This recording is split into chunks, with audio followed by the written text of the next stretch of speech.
video. How strong is Black Frieza? You feel me? By Seththeprogrammer. This is definitely a manga spoiler. You feel me? The last chapter that dropped, Frieza got a new form, and we finna watch Seth talk about it. You feel me? And yeah. Dragon Ball has always been a series full of some of the coldest villains I've ever seen in fiction. Kid Buu killing everyone on Earth and then chasing them to the afterlife just to do it again. Still a crazy feat to have. Raising one hand and killing all of humanity in one attack because Piccolo told him to waste some time on killing humans to buy Gotenks moments to prepare. Raditz coming to Earth to try and recruit his brother to his gang and willing to kill him and everyone he loves if he doesn't. Moro killing every Namekian warrior, fusing together without even ever seeing what he looked like. Broly walking through the main character's strongest attack, or how Goku Black laughed about murdering Goku's whole family just to get the hands from him. Frieza is no exception, with him killing Vegeta while he gave a sad speech about how Frieza killed their whole race and then pretty much just laughed about it. Coming back from losing to Goku as Mecha Frieza to immediately throw hands again, only to come back from hell and train with the sole purpose of slapping around Goku again. Then, when he did die again, he just sat in hell, literally imagining killing Goku from the grave so much, it actually made him stronger. It's safe to say that most Dragon Ball villains make even psychos like Naruto's Zabuza, One Piece's Doflamingo, or even Bleach's Aizen look pretty sane. But what Frieza did in this last chapter of Super is honestly a different tier altogether. Frieza came into Granola and Gas's arc, one-shot every single person in it, murdered all the main villains in one attack, one-shot Goku and Vegeta that just spent a whole arc getting powers that surpass what made every god of destruction and lords of their universes stand up in admiration, then laughed at them about it, then took two of the main villains' henchmen as his personal butlers, and then left after making someone else's arc his. This is the equivalent of Aizen coming back in Bleach, and instead of helping Ichigo defeat Yuha, he just one-shot him, then one-shot Ichigo, and then just got back into his chair. Black Frieza embodies a whole different level of hatred and pettiness that many characters can only ever dream of having. So in this video, I wanted to go over the Emperor of Hate himself, Black Frieza, and just how strong he got from training for 10 years straight to whoop Goku's ass. So obviously, this video is going to mainly be sort of more of a hypothesis rather than a factual one. But you guys usually like these types, so I thought I'd have fun with it. We will learn Frieza's true limits and place on the pecking order more in the future, blah blah blah. But for now, it's safe to say we probably won't know for a very long time, so let's go over it just for the fun of it. For those that used to scale Dragon Ball back in the day, you heard that right. The current Frieza straight up jumped in a hyperbolic time chamber on some betrayed and trapped in a time chamber type video energy, and basically got a GT time skip of just straight hardcore training as Frieza. Frieza is the guy who went from being weaker than Super Saiyan 1 Goku on Namek to being stronger than Goku with 17 years of training, Super Saiyan 2, 3, Super Saiyan God that almost blasted apart reality, then that Super Saiyan God form stacking Super Saiyan literally on top of it after training with a God of Destruction and an Angel in just 4 months. Yeah, and now he just dropped 10 years. You can kind of see how this is going to get a little crazy. Even before this 10-year training, we sort of have to account for Frieza's further increases from Revival of F that didn't involve this.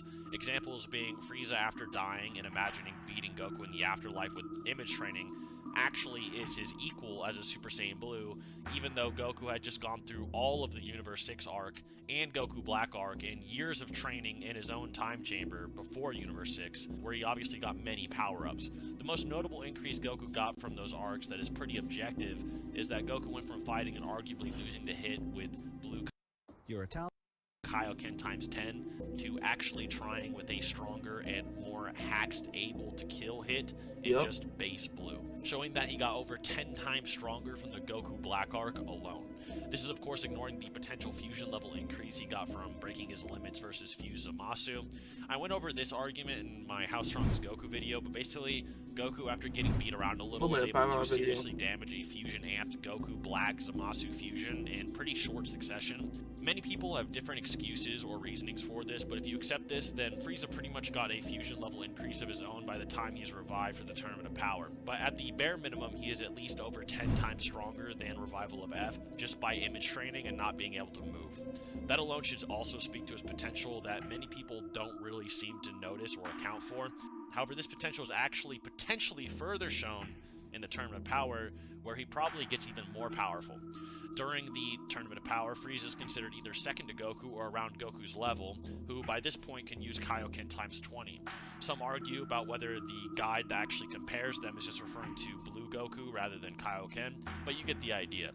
By the end of the Tournament of Power, Goku and Vegeta surpass Kefla in their second battle with Jiren, fighting a power stronger than they've ever felt before, as stated by Vegeta Blue when he first faces Jiren actually. Stronger than probably even Fuse Zamasu, Blue Vegito potentially, and Ultra Instinct Omen's second release. Then Vegeta, after thinking he took down or hurt a fighter on this level with his final flash, then gains Blue Evolution, which is sort of like his version of Kaioken times 20, and fights God of Destruction powered Toppo. Frieza too takes blows from Toppo, albeit he can't kill him, and Frieza eventually even fights alongside Android 17 and Goku against a fatigued Jiren and win the Tournament of Power. If you think Android 17 doesn't get weaker no matter what due to infinite stamina or blah blah blah, he was able to take blows meant for Kaioken times 20 Goku and Evolution Vegeta. It could easily imply Frieza got to at least near this level as well, or perhaps even surpassed it by the end of the Tournament of Power.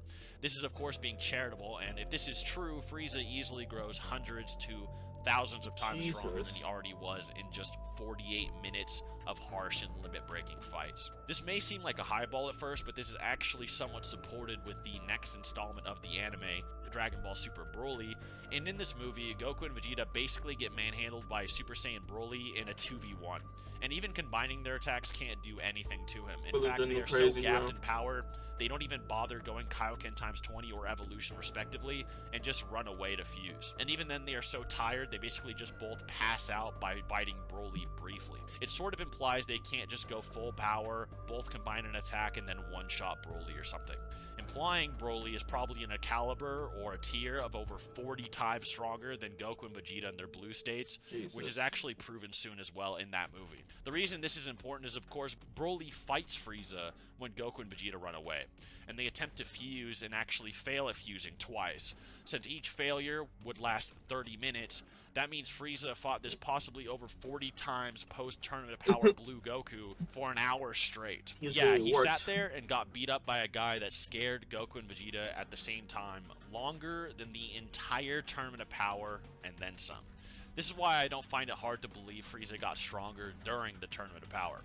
Not only this, but Frieza and Broly probably also grew stronger in that hour they fought each other until Gogeta finally arrives and then takes out Broly for good. Frieza sees Gogeta Blue and this full power Broly and decides he is no match for Gogeta and just decides to leave respectively. This then leads us to Frieza's training arc while Goku deals with the Moro arc and Granola arcs respectively. During the Moro arc, Goku gets a hang of Mastered Ultra Instinct by training with an apprentice angel named Demiris and gets the hang of making a further powered up form called the True Ultra Instinct against Gas, who was wished to be the strongest in the universe, making him stronger than Goku was before this, Ultra Ego Vegeta, Granola, who was also wished to be the strongest in the universe a while before, Broly, and etc. Frieza then comes in and one-shots True Ultra Instinct Goku, which could bully Broly and even Ultra Instinct Goku from before, Ultra Ego Vegeta, and one-shots Gas and turns him into a skeleton on some Dr. Doom versus Thanos shit. Mocks Goku by de-transforming to remind him of Namek, and then just leaves after saying he trained for 10 years straight. So, what does 10 years actually mean? Can we make a calculation or implication of Frieza's maximum power? Somewhat. There's three ways to go about this. You can say, one, say that it is sort of a multiplicative thing, taking Frieza and Revival of Frieza and dividing it by Namek Frieza's power. Or two, a linear additional thing, and you'd simply add a golden Frieza worth of power every 4 months or 3, make a lore narrative implication.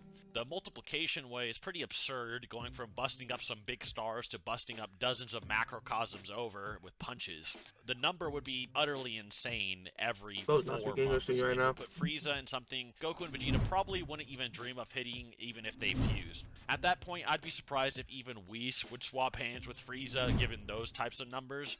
But when Resurrection F first came out and was on websites, it actually stated Frieza got infinitely more powerful than he was on Namek in just this short amount of time as well, so maybe it's not actually that crazy.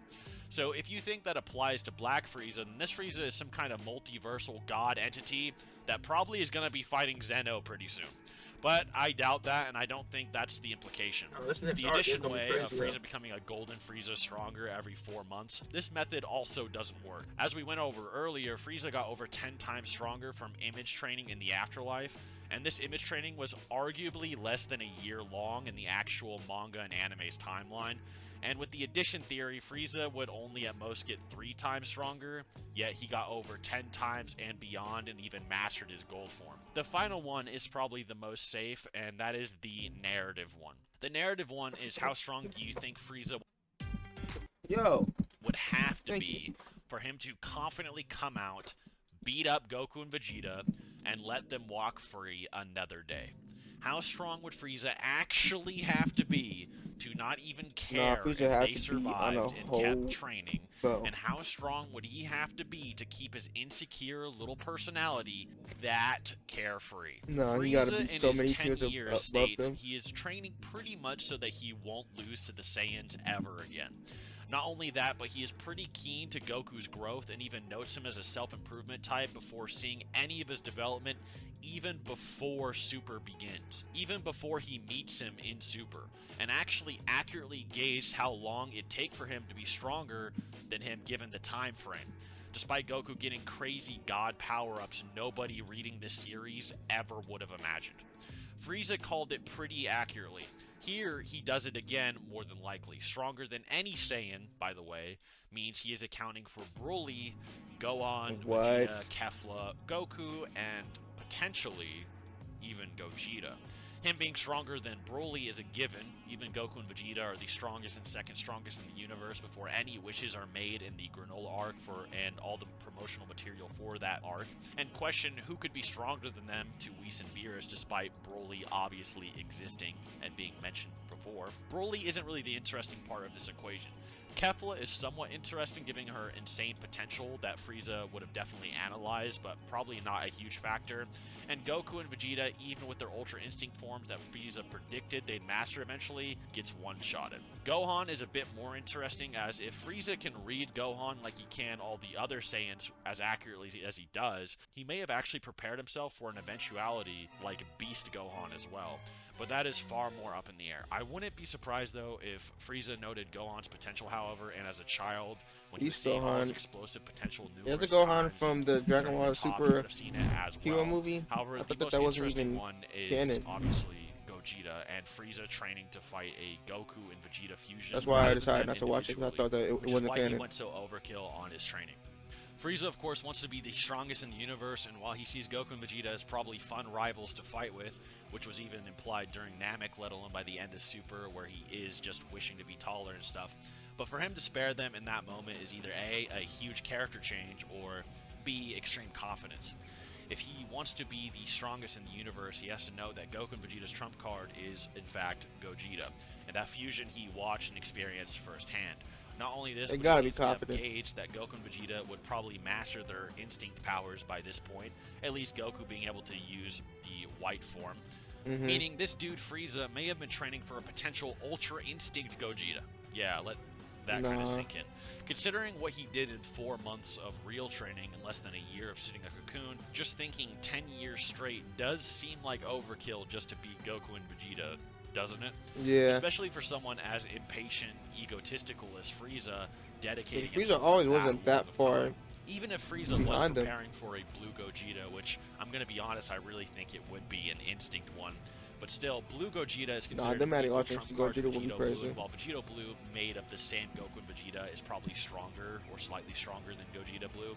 Vegito Blue in the manga is as strong as Beerus even during the Goku Black arc, let alone a post-Tournament of Power Gogeta Blue, or post-Moro Ultra Instinct Gogeta. If this is the case, Frieza may have not only been training to face Gogeta, but perhaps as well, even Beerus, who actually directly threatened to destroy him if he trains and becomes so strong he tries to kill Goku and Gang again. all in all, I personally think Frieza is going to be a next level fusion. No, this next arc in gonna be my crazy. personal opinion, at the minimum, and I think everything really points to it. It'd be really disappointing if Goku and Vegeta can simply surpass him again with a little training arc, and that was that. But hey, maybe I'm being too hopeful. As a last point, I don't think they're gonna do it like that. I think Dragon Ball has been on timing with their story lately. At that moment, I'm not joking. But not only did Frieza one-shot a guy already stronger than both of them, who actually went Berserker amped on top of being stronger than them before that amp, but he then one-shot Goku and Vegeta out of their forms into base while sparing them, to the point that they were on the ground and couldn't even move. All Frieza would have to do is just sort of death beam them or blink at them, and then they would just die. And even if Granola tried to step in, he would just get one shot as well. So I don't really know what this argument is. But even then, I would say Frieza, rather than thinking he'd lose, simply spared them because he sees them as entertainment, which was implied during Namek, or spared them out of extreme confidence to show his new power was really a different level, or at the absolute bare minimum, if you think he was scared of something, it would be because he was scared of the threat of Beerus trying to get maybe revenge or eradicating him if he took I don't Goku think and Vegeta. Frieza's scared of Beerus right now. Strong we can hypothesize I think this black at the moment. I tried to go over every little detail, but what do you guys think? Remember, it is Frieza we're talking about, and 10 years of training on top of that, but otherwise... I think he got overconfident by not killing Goku and Vegeta. I think he got overconfident, and he probably is trying to fight freaking Beerus. That would be a fire fight versus Beerus. I think that would be fire.